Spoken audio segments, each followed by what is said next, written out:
They don't care. So this idea that, oh, everybody's bad because they're not going to pay you 120 grand to start is ridiculous. The world is cold, baby.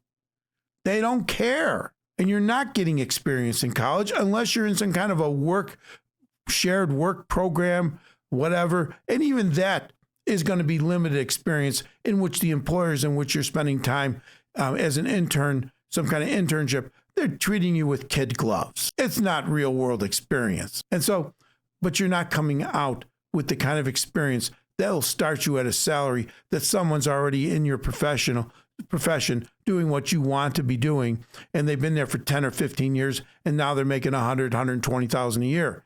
You'll get there, but you're not going to start there, and college is just the ticket for you to get in. But in most of those cases, it has something to do with a specific professional type program that is designed, that's going to pay off for what you're spending on this degree.